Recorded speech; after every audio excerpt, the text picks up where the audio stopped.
Olá, seja bem-vindo a este programa patrocinado pela Igreja Batista Nova Vida, aqui em São Caetano do Sul. Sou o pastor Edson de Faria e quero saudar você com a doce graça e paz de nosso Senhor e Salvador Jesus Cristo. Convido também você a estar nos visitando em nossos cultos de adoração ao nosso Deus. Venha visitar e participar desses nossos cultos. Eu quero dividir com você o que o Espírito Santo de Deus colocou em meu coração enquanto eu estava lendo a carta de Paulo aos Gálatas, capítulo 10 ao 14, capítulo 1, versículos 10 a 14, quando Paulo está enfatizando a posição dos ministros, ou seja, dos pastores, que deve ser bem diferenciada. Depois que Paulo apresentou as marcas verdadeiras do Evangelho, depois que ele enfatizou que existe um só Evangelho verdadeiro, ele agora está dando testemunho de como um ministro, de como um pastor deve se comportar através de algumas características. E nós vamos ver hoje duas destas características.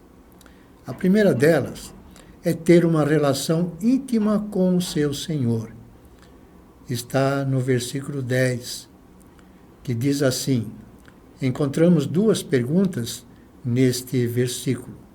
Por acaso busco a aprovação de homens ou de Deus? A resposta é que Paulo procurava a aprovação de Deus, pois o que ele tinha achado. Estou tentando agradar a homens? Uma segunda pergunta. Evidentemente, Paulo não procurava agradar a homens. Se agradasse a homens, não estaria sendo servo de Cristo. Nos versículos 11 e 12, Paulo declara que o evangelho que foi anunciado a ele não é de origem humana, e sim recebido por revelação direta de Deus.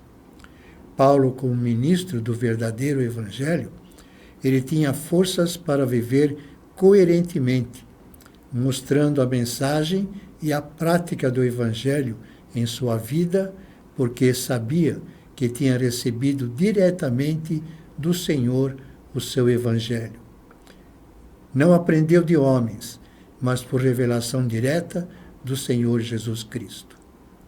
Se nós olharmos então, a segunda característica é ter o seu passado totalmente perdoado pelo seu Senhor. Está nos versículos 13 e 14. Paulo cita como ele perseguia os cristãos, sendo extremamente zeloso no que fazia. Paulo lembra de uma forma de proceder, que ele agia de uma forma de um procedimento contra o caminho, enquanto ele estava no judaísmo. Um grande perseguidor do cristianismo ele era. Era um devastador de igreja. Porém, tudo havia mudado ao se tornar cristão. Passou a ser um crente zeloso, cheio de fervor e amor pelo seu Senhor e pelo seu povo. Isto não pode ser diferente. Deve haver muito maior amor por causa de Cristo do que pela fé que ele processava antigamente. No Evangelho de Lucas, capítulo 9, versículo 23, está registrado as palavras de Jesus Cristo. Se alguém quiser acompanhar-me, negue-se a si mesmo, tome diariamente a sua cruz e siga-me. Cabe aqui uma pergunta. Você já assumiu esse compromisso com Jesus? Se sim, continue firme com ele.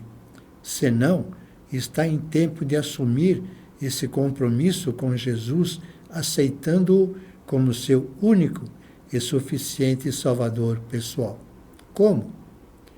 Ore assim: bendito e eterno Deus, nesta oração eu declaro que aceito a teu Filho Jesus Cristo como meu único e suficiente Salvador pessoal, crendo que todos os meus pecados, passados e futuros, estão perdoados. Amém. Que Deus o abençoe e até o nosso próximo programa, querendo assim Deus.